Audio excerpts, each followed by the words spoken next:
విశ్వచైతన్య తర్వాయి భాగానికి స్వాగతం. ఇది లాస్ట్ బట్ వన్ పార్ట్ అండి. దీని తర్వాత ఇంకొక పార్ట్తో ఇప్పుడే ఇది అప్లోడ్ అయిన ఒక పావు గంట అరగంటలో అది కూడా అప్లోడ్ చేసేస్తాను. ఈ రోజుతో విశ్వచైతన్య కంప్లీట్ అయిపోతుంది. సరే మరైతే కథలోకి వెళ్ళిపోయి ఏం జరిగిందో చూద్దామే. కథలోకి వెళ్ళిపోదాం. ఊరవతల ఉన్న జగదీశ్వరరావు బంగళా వైపు ముందు చైతన్య, సంగ్రామ్ సింహలు ఉన్న కారు, వెనక పోలీసులున్న జీపు స్పీడ్గా పోతున్నాయి. చైతన్యకి ఏదో చిన్నగా షాక్ కొట్టినట్టు అనిపించింది. కారు ఆపండి అంది చైతన్య. సంగ్రామ్ సింహ బ్రేక్ వేశాడు. కారు ఆగింది. వెనక వస్తున్న జీప్ కూడా ఆగింది. చైతన్య కారు దిగి జీప్ దగ్గరికి వచ్చింది. ఏమిటండి అన్నాడు జీపులో ఉన్న పోలీస్ ఆఫీసర్. మీరు తిన్నగా బంగళాకి వెళ్ళండి, మేము తర్వాత వస్తాం. ఒకవేళ ఆ బంగళాలో వేమరాజు గారు, విశ్వనాథ్ గారు కనిపిస్తే? క్షణం ఆలోచించింది చైతన్య. వాళ్ళు బంగ్లాలో ఉండకపోవచ్చు అనిపించింది చైతన్యకు. కనిపిస్తే వాళ్ళని అక్కడే ఉంచండి, వాళ్ళని బంధించిన వాళ్ళని మాత్రం అరెస్ట్ చేసి మీరు అక్కడే ఉండండి. మేము ఒక 5 నిమిషాల్లో అక్కడికి చేరుకుంటాం.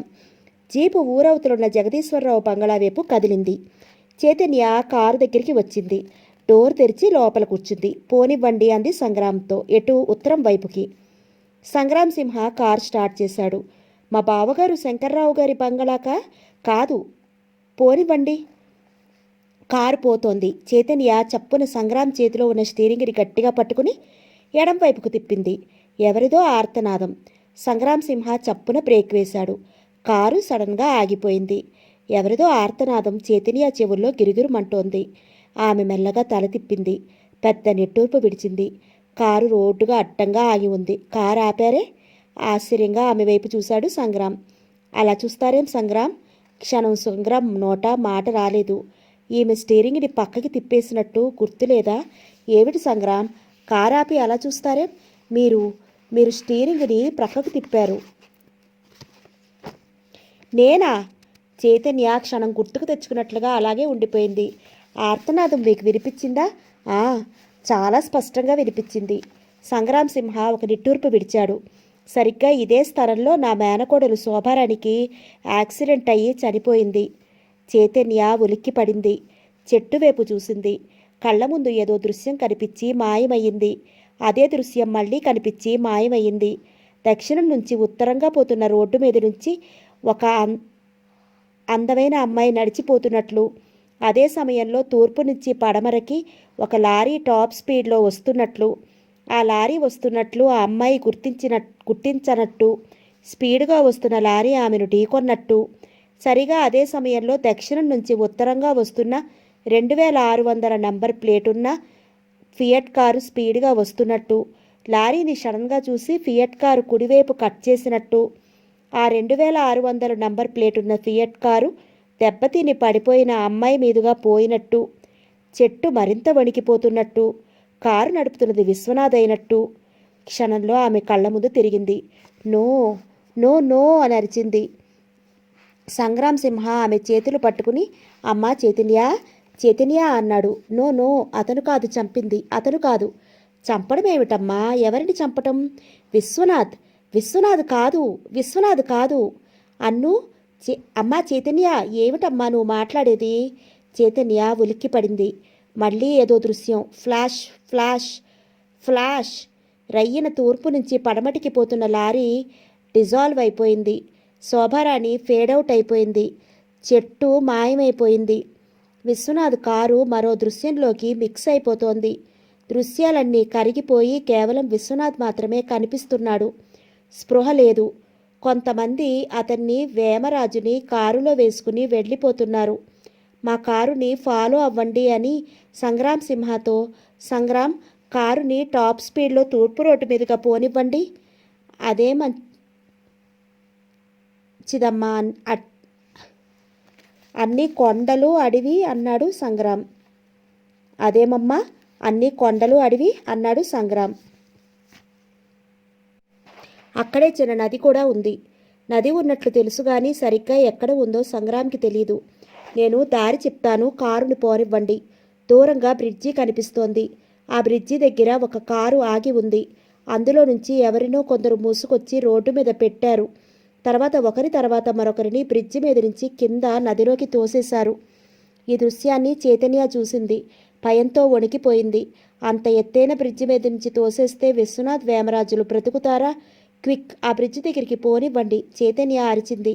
ఇంతలో పోలీస్ వ్యాన్ వెనక నుంచి వచ్చి ఆగింది.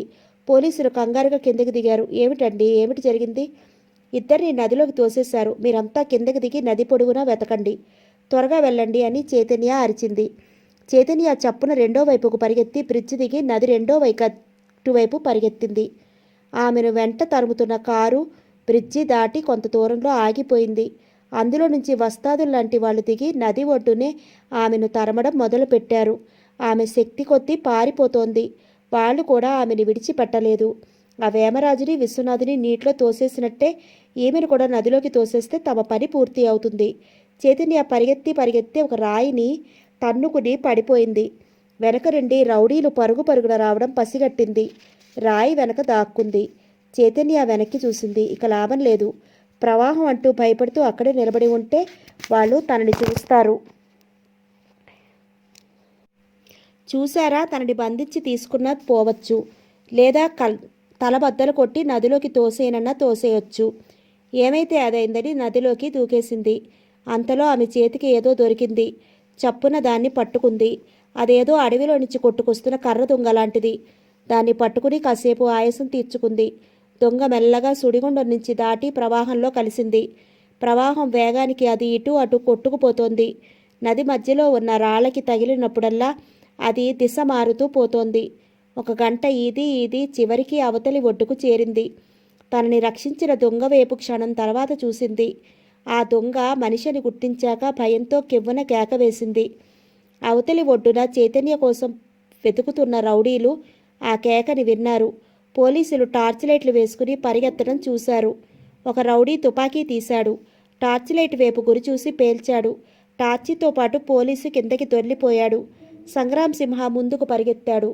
ఒక పోలీస్ పడిపోయిన పోలీస్ కోసం పరిగెత్తాడు.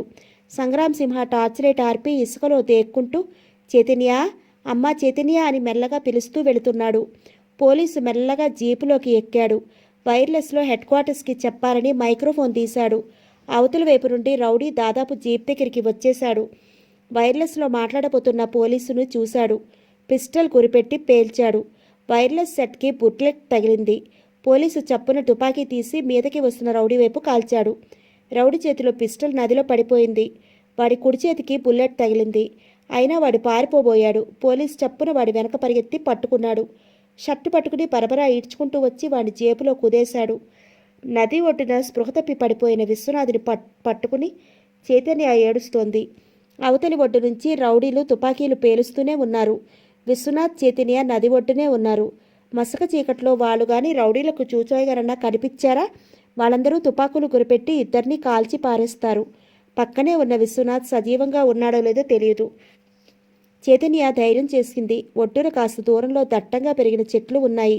ఆ చెట్లు వెనక్కి విశ్వనాథుని లాక్కుపోతే ఆ రౌడీల తుపాకుల నుంచి తప్పించుకున్నట్లే. ఆ చెట్ల దగ్గరికి వెళ్లాలంటే దాదాపు 20 అడుగులు వెళ్ళాలి. అప్పటికే ఆమె ఓపికంతా నశించిపోయింది. ఆయాసం అలసట వల్ల కనీసం చెయ్యైనా కదపలేకపోతోంది. ఇంతలో పక్కన ఏదో శబ్దం వినిపించింది. చైతన్య మాట్లాడకుండా విశ్వనాథ్ పక్కనే అచేతనంగా పడి ఉంది. చైతన్య, సంగ్రామ్ సింహ పిలుస్తున్నాడు. ఆమెకి ప్రాణం లేచి వచ్చింది. సంగ్రామ్, ఇక్కడున్నాను. సంగ్రామ్ ఇసుకలో మెల్లగా దేక్కుంటూ ఆమెను సమీపించాడు. చైతన్య అతన్ని కావలించుకుని ఏడ్చేసింది. చచ్చా, ఇదేమిటమ్మా, నేను వచ్చేశానుగా అన్నాడు సంగ్రామ్. అది కాదు సంగ్రామ్ అంటూ పక్కనే పడి ఉన్న విశ్వనాథ్ వైపు చూపించింది. విశ్వనాథ్ గారు అదృష్టవశాత్తు దొరికారు అంది. సంగ్రామ్ విశ్వనాథ్ వైపు ఇసుకలో ప్రాకుతూ వెళ్ళాడు. చైతన్య క్షణం మాట్లాడలేకపోయింది. తర్వాత మెల్లగా నిట్టూర్పు విడిచి విశ్వనాథ్ గారు బ్రతుకుతారు కదూ అంది. తప్పకుండా, కానీ మనం ఎంత త్వరగా కారు దగ్గరికి తీసుకుపోతే అంత మంచిది. ఆలస్యం చేయకమ్మా. చైతన్య, సంగ్రామ్ లాగుతున్న విశ్వనాథుని చూశారు. వాళ్ళు చప్పున అతని చేయి పట్టుకుని పైకి లాగారు. చెట్ల చాటున పెట్టారు. సంగ్రామ్ సింహ మెల్లగా లేచాడు. చైతన్య లేవలేక పడిపోతోంది. ఆమెకు చెయ్యి అందించి పైకి లాగాడు. సరిగ్గా అదే సమయంలో అవతలి గట్టు నుంచి తుపాకీలు పేలాయి. సంగ్రామ్ చైతన్యను పైకి లాగటానికి ప్రయత్నం చేస్తున్నాడు. కానీ అవతల నుంచి పేల్చిన తుపాకీ బుల్లెట్ చైతన్య కడుపులోకి దూసుకుపోయింది. చైతన్య పెద్ద ఆర్తనాదం చేసి ఇసుకలోంచి దొర్లిపోయి నదిలో పడిపోయింది. హాస్పిటల్ ఆపరేషన్ థియేటర్ బయట ఉన్న బెంచి మీద చైతన్య తండ్రి విచారంగా కూర్చుని ఉన్నాడు. గంభీరంగా ఉండాలని ఎంత ప్రయత్నం చేసినా ఆయన కళ్ళ నుంచి కన్నీళ్లు కారిపోతున్నాయి. ఆయన పక్కనే సమీరా కూర్చుని ఉంది. ఆమెకు దుఃఖం ఆగటం లేదు. తనని సమీర ఎక్కడ చూస్తుందో అని జగన్నాథరావు ఆమె చూడకుండా పక్కకి తిరిగి కళ్ళు ఒత్తుకుంటున్నాడు. ఇంతలో చైతన్య అన్నయ్యలిద్దరూ, సంగ్రామ్ సింహ అతని భార్య శారద వచ్చారు. ఏమన్నారండి డాక్టర్లు అంది శారద. జగన్నాథం గారు తల ఎత్తి శారద వైపు చూశారు. ఆమె ఎవరో ఆయనకి అర్థం కాలేదు. సంగ్రామసింహ వైపు చూశారాయన. నా భార్య సార్, చైతన్య గారిని చూడటానికి వచ్చారు. క్షణం ఆయన మాట్లాడలేదు. తర్వాత ఆయన తనలో తాను మాట్లాడుకుంటున్నట్లు కొనుక్కున్నాడు. చైతన్యను అల్లారుముద్దుగా పెంచాను. నాకు తెలిసి ఆమె ఒంటరిగా కాలు బయటపెట్టి ఎరగదు. ఇప్పుడు ఏకంగా పులిబోనులోకి వెళ్లేందుకు తయారైందంటే దీనికి బలమైన కారణం ఉండి ఉండాలి అనుకుని సంగ్రామసింహ వైపు చూసి, జగదీశ్వరరావు మనుషులే ఇంతటి దారుణానికి పూనుకున్నారంటారా అని అడిగారు. నా అనుమానం అదే. ఎందుకు అలా అడుగుతున్నారు? జగన్నాథం గారు సమాధానం చెప్పలేదు. ఏదో ఆలోచనలో పడిపోయారు. విశ్వనాథుని రక్షించేందుకు అతన్ని కలకత్తా తీసుకుపోయిన జగదీశ్వరరావు ఇప్పుడు చంపడానికి పూనుకున్నాడంటే ఏదో బలమైన కారణం ఉండి ఉండాలి. అతను డబ్బు కక్కుర్తి మనిషి అని జగన్నాథం గారికి తెలుసు. ఎంత డబ్బు కక్కుర్తి అయినా బంధువులైన వేమరాజు గారిని, విశ్వనాథుని చంపడానికి ఎందుకు పూనుకుంటాడు? శంకర్రావు మంత్రి గారికి ఈ హత్యా ప్రయత్నంలో ఎంత భాగం ఉండి ఉంటుంది? ఈ రహస్యం ఎట్టి పరిస్థితుల్లోని బయటపడదు. పోలీసులు ప్రయత్నం చేసినా ఆయన మంత్రి కాబట్టి తన పలుకుబడినంతటిని ఉపయోగించి పోలీసులని తన చుట్టుపక్కలకి రానివ్వడు. చైతన్య గదిలో నుంచి డాక్టర్ బయటికి వచ్చాడు. సమీర చప్పుడు లేచి అతని దగ్గరికి వెళ్ళింది. ఎలా ఉంది డాక్టర్ గారు అని అడిగింది. జగన్నాథం గారు కూడా లేచి డాక్టర్ దగ్గరికి వచ్చారు. ఆపరేషన్ సక్సెస్, కానీ రేపటి వరకు ఏమీ చెప్పలేమండి. మేము వెళ్ళి చూడొచ్చా? వద్దు, ఆమెకి ఇంకా మెలకువ రాలేదు. బ్రిడ్జి మీద పట్టుకున్న రౌడీని పోలీస్ స్టేషన్లో సిఐడీలు ప్రశ్నిస్తున్నారు. వాళ్ళు ఎన్ని విధాలు అడిగినా వాడు నోరిప్పటం లేదు. పోలీసులు మళ్ళీ అతన్ని లాకప్లో పడేశారు. ఇద్దరు పోలీసులు హాకీ స్టిక్స్ తీసుకుని లోపలికి వెళ్లారు. రౌడీగాడిని ఇప్పుడు మరో విధంగా కుళ్ళబొడిచారు. వాడు బాధకి తట్టుకోలేక పోలీస్ స్టేషన్ దద్దరిల్లిపోయేటట్లు అరుస్తుంటే వాడి నోట్లో గుడ్డలు కుక్కారు.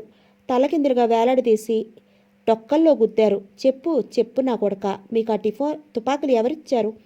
వాడు మూలుగుతున్నాడే తప్ప సమాధానం చెప్పడం లేదు. మరో పద్ధతిలో వాడిని తన్నారు. వాడు స్పృహ తప్పిపోతే వాడిని దించి ఇన్స్పెక్టర్ ఎదురుగా కుదేశారు. మాధురి తండ్రి ఐజీ గారు అక్కడికి వచ్చారు. ఆయన్ని చూడగానే ఆఫీసర్లంతా లేచి సాల్యూట్ చేశారు. ఐజీ గారు కుర్చీలో కూర్చున్నారు. ఏమైనా చెప్పాడా? నో సార్, నోరిప్పటం లేదు. ఐజీ గారు వాడి వైపు తీక్షణంగా చూశారు. పాతకేడియా? నో సార్, ఎవరో తెలియటం లేదు. జగదీశ్వరరావు కనిపించాడా? నో సార్, అతను తరచూ వెళ్లే అన్ని చోట్ల వెతికాము.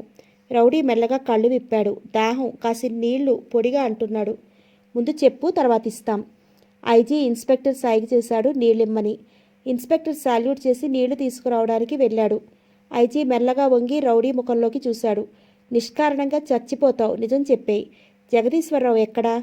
రౌడీ ఐజీ వైపు చూశాడు. నిజం చెప్పేస్తే నిన్ను విడిచిపెట్టేస్తాం. నీకెవరి నుంచి ఎలాంటి ప్రమాదం రాకుండా చూసే బాధ్యత నాది. రౌడీ కళ్ళు మూసుకున్నాడు. దాహం, నీళ్లు.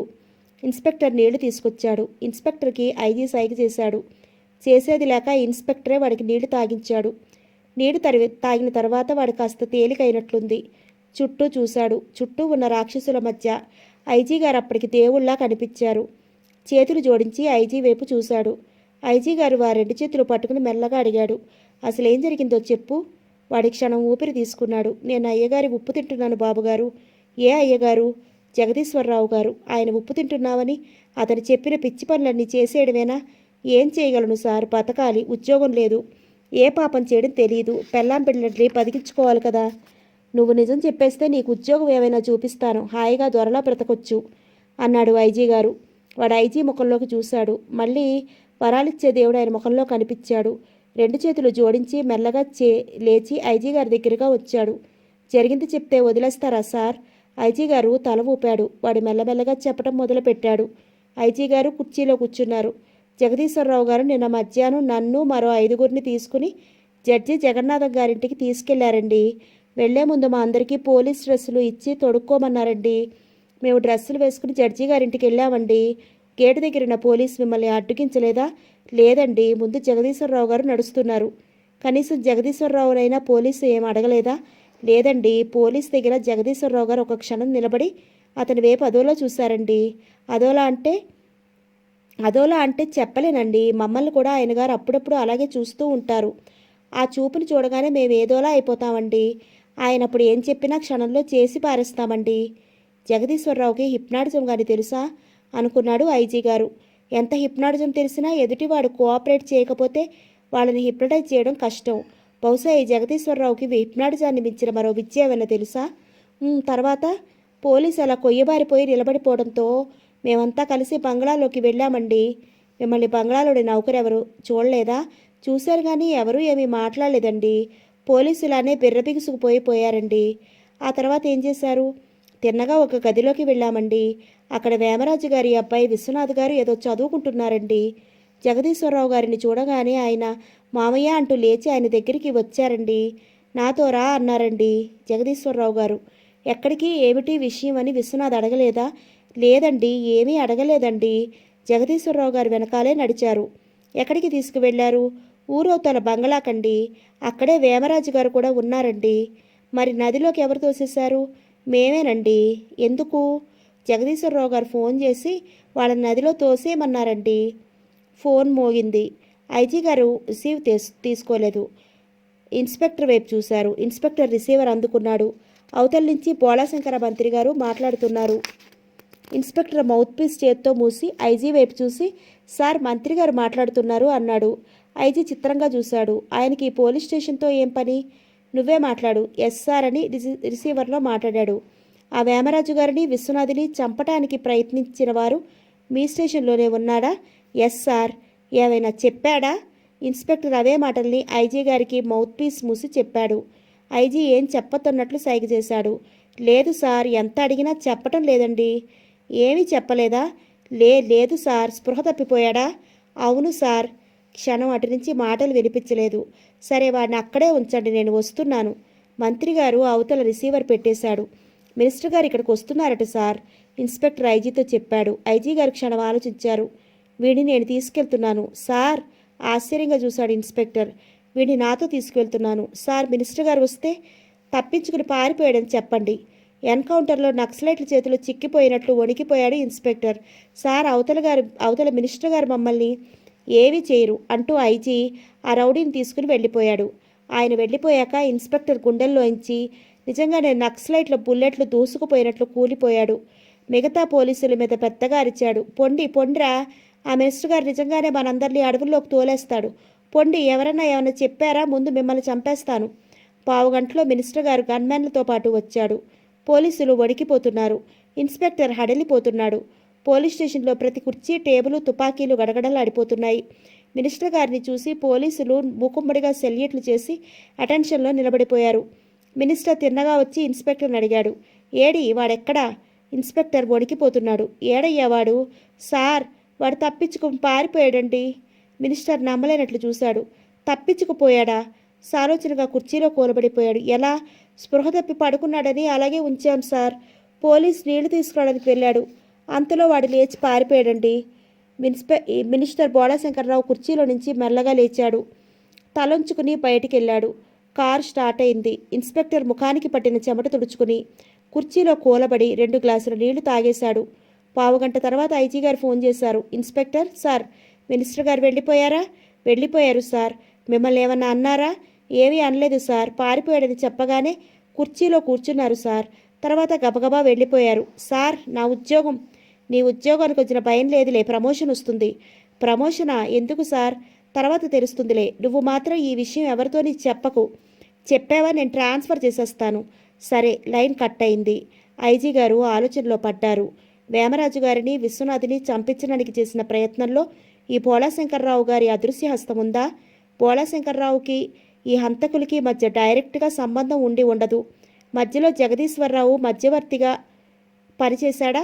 వేమరాజుకి జగదీశ్వరరావు బంధువే అయినా తండ్రి కొడుకుల్ని చంపడానికి ప్రయత్నం చేశాడంటే చాలా పెద్ద కారణమే ఉండి ఉండొచ్చు. ఇంతకీ ఈ జగదీశ్వరరావు ఎక్కడా? ఎట్టి పరిస్థితుల్లోనూ జగదీశ్వరరావు నగరం విడిచిపెట్టి వెళ్లే అవకాశం లేదు. సిటీ నుంచి బయటికి వెళ్లే రోడ్లన్నిటినీ దగ్గర సిఐడీలు ఉన్నారు. అన్ని కార్లని పూర్తిగా చెక్ చేసి కానీ వెళ్ళనివ్వటం లేదు. ఒకవేళ అతను బోళాశంకర్రావు గారి బంగళాలోనే దాక్కుని ఉన్నాడేమో. ఒకవేళ ఆ బంగళాలోనే ఉంటే అతన్ని పట్టుకోవడం ఆయన పదవిలో ఉండగా సాధ్యం కాదు. అయినా ఏదో ఉచ్చు పన్నాలి. ఆ బంగళా నుంచి జగదీశ్వరరావుని బయటికి వచ్చేటట్లు చేయాలి. ఇంతకుముందు పోలీస్ స్టేషన్ నుంచి తీసుకువచ్చిన రౌడీగాడు గుర్తుకొచ్చాడు. వాడి చేత మంత్రి గారింటికి ఫోన్ చేయిస్తేనో మంత్రిగారు సమాధానమిస్తాడా? చైతన్యను షూట్ చేసింది విశ్వనాథుని, వేమరాజుని నదిలోకి తోసేసింది నేనే అని వాడి చేత ఫోన్లో మాట్లాడించి అర్జెంటుగా జగదీశ్వరరావు గారితో మాట్లాడాలి అని వాడితో ఫోన్లో చెప్పిస్తే? ఇలాంటి చిన్న ఉచ్చుల్లో పట్టానికి ఆయన మామూలు మనిషి కాదు. కోట్ల మందిని మోసం చేసి తన గుప్పెట్లో పెట్టుకుని ఆ గద్దె మీద కూర్చుని రాటుతేలి రాజకీయ నాయకుడు. అయినా ఒకసారి ప్రయత్నం చేసి చూస్తేనో? వృధా ప్రయాస అని ఎవరో అన్నట్లు అనిపించింది ఐజీ గారికి. జగదీశ్వరరావు అక్కడ లేడు, అతని రౌడీ కూడా లేడు అని ఎవరో అంటున్నట్లు అనిపించింది. ఐజీ గారు చుట్టూ చూశారు. ఆఫీసులో తన తప్పెవ్వరూ లేరు. ఈ మాటలు ఎక్కడి నుంచి వినిపించినట్టు? రాత్రంతా నిద్రలేక అనిపిస్తోందా? వెంటనే కిందకి ఫోన్ చేసి ఇందాక స్టేషన్ నుంచి తీసుకొచ్చిన రౌడీని పైకి తీసుకురమ్మని చెప్పాడు. 5 నిమిషాలు, 10 నిమిషాలు, పావుగంట గడిచినా ఎవరూ రాలేదు. కోపంగా మళ్ళీ కిందకి ఫోన్ చేశాడు. కింద నుంచి పోలీస్ ఆఫీసర్ వణికిపోతూ చెప్పాడు, సార్ వాడు కనిపించడం లేదు సార్. ఐజీ ఉలిక్కిపడ్డాడు. కనిపించడం లేదా? పారిపోయాడా? మీరంతమంది ఉండగా పోలీస్ హెడ్ క్వార్టర్స్ నుంచి ఒక దొంగ తప్పించకపోయాడంటే మిమ్మల్ని ఓకే నేను కిందకు వస్తున్నాను అని రిసీవర్ పెట్టేశాడు. హాస్పిటల్లో చైతన్యకు స్పృహ వచ్చింది. మెల్లగా కళ్ళు విప్పింది. ఆయనకి ఎలా ఉంది డాక్టర్ గారు అంది. పర్వాలేదమ్మా, కానీ ఏమిటండి, వేమరాజు గారు చనిపోయారు. చైతన్య ఒక నిట్టూర్పు విడిచింది. విశ్వనాథ్ గారికి తగలవలసిన గండం ఆయన పొట్టను పెట్టుకుందా? గది లోపలికి జగన్నాథం గారు, సంగ్రామ్ సింహ, అతని భార్య శారద, సమీర వచ్చారు. చైతన్య అందరివైపు పరిశీలనగా చూసింది.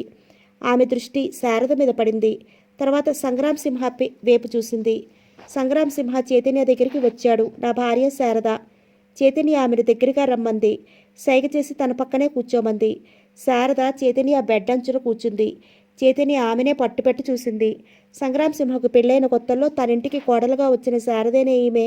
ఈ ముసలావిడితో ఆనాటి శారదను వెతుకుతోంది. ఏమిటమ్మా అలా చూస్తున్నావు అని అడిగాడు సంగ్రామ్ సింహ. శారద నవ్వితే బుగ్గలు చొట్టలు పోతాయి మరి? శారద ఆశ్చర్యపోతూనే చిరునవ్వు నవ్వింది. బుగ్గలు చొట్టలు పడ్డాయి. చైతన్య సన్నగా చిరునవ్వు నవ్వి ఆమె తలని మిరింది. ఆమె మాటలు అర్థం కాక జగన్నాథం గారు, సమీర శారద వైపు చైతన్య వైపు మార్చి చూస్తున్నారు. పిల్లలెందరూ అడిగింది చైతన్య. 2. అబ్బాయికి మామగారి పేరే పెట్టాం, చిరంజీవి. అమ్మాయి పేరు భావన. చైతన్య వాళ్ళ ఏరియా అన్నట్లు చూసింది. చిరంజీవి జర్మనీలో ఉన్నాడు. భావన ఎంఎస్సి పరీక్ష రాస్తోంది అన్నాడు సంగ్రామ్ సింహ. తండ్రయ్యి తన్ని పలకరించకుండా ఎవరో పైవాళ్ళని చైతన్య అంత ఆప్యాయంగా పలకరించడం ఏమిటో జగన్నాథం గారికి అర్థం కాలేదు. చైతన్య తండ్రి వైపు చూసింది. చెప్తే నమ్ముతారనన్నా? ఏమిటమ్మా అన్నాడు జగన్నాథం గారు ఆమెకు రెండో వైపు కూర్చుని. ఈ సంగ్రామ్ సింహ శంకర్రావు గారి భార్య శాంతి చిత్ర, భావన కొడుకు కూతుర్లు. ఈ శారద ఆమె కోడలు. భావనెవరు? ఈ జన్మలో మీ కూతురుగా పుట్టిన చైతన్య. ఆయనకు తలాతో ఒక అర్థం కాలేదు. ఇది కానీ సంధి ప్రాలాపన కాదు కదా అని ఆయన భయపడ్డాడు. డాక్టర్ మధ్యలో కలకరించుకున్నాడు. సార్, వారిని ఎక్కువగా మాట్లాడనివ్వకండి. మీరు మరోలా అనుకోకండి. ప్లీజ్ కొంతసేపు బయటికి వెళ్ళగలరా? జగన్నాథం గారు నిట్టూర్పు విడిచారు. కూతురు చేయి పట్టుకుని క్షణం అలాగే చూస్తూ బయటికి వెళ్ళిపోయాడు. సరిగ్గా అదే సమయంలో చైతన్యకు ఆపరేషన్ చేసిన చీఫ్ సర్జన్ బోళాశంకర్రావు గారితో ఆయన బంగ్లాలో ఏకాంతంగా మాట్లాడుతున్నాడు. ఆ చైతన్య విశ్వనాథులకు ప్రమాదం ఇక ఏం లేదంటావు అన్నారు మంత్రి గారు. అవును సార్, ఆ భగవంతుడి దయ వల్ల ఇద్దరికీ ప్రమాదం తప్పింది అన్నాడు డాక్టర్ వినయంగా. ఆ భగవంతుడి దయ వల్ల తప్పింది కానీ అంటూ తనని చూపించుకుంటూ ఈ భగవంతుడి దయలేదు అన్నాడు. అర్థం కాలేదు సార్, అర్థం కాలేదు. క్రితం నెల ఆ పెద్ద మంత్రి గారిని ఏం చేశావు? సర్జన్ గుండెల్లో రాయపడింది. సార్, తమరు చెప్తేనే కదా వారిని. డాక్టర్ మాటలు పూర్తి కాకుండా నిశ్శబ్దం అన్నట్లు చెయ్యెత్తి మంత్రిగారు అన్నారు. ఇప్పుడు నేనే చెప్తున్నాను. ఆ చైతన్య విశ్వనాథులు బ్రతకడానికి వీల్లేదు. సర్జన్ గుండెకు బైపాస్ సర్జరీ చేయాల్సి వచ్చేటట్లు నిలువు చూపులు చూస్తూ ఉండిపోయాడు. వినపడిందా సార్? ఎయిర్ ఎంబాలిజమో ఏదో అన్నావు. రక్తనాళంలో పడి 10 సీసీల గాలి పంపిస్తే కిక్కురు మనకుండా పోతారన్నావు. అటాప్సీకి ఆ చావు సంగతి తెలియదని కూడా నువ్వే ఉపాయం చెప్పావు. ఆ నీ ఉపాయానికి 10 లక్షలు ఖరీదు కట్టి ఇచ్చాను.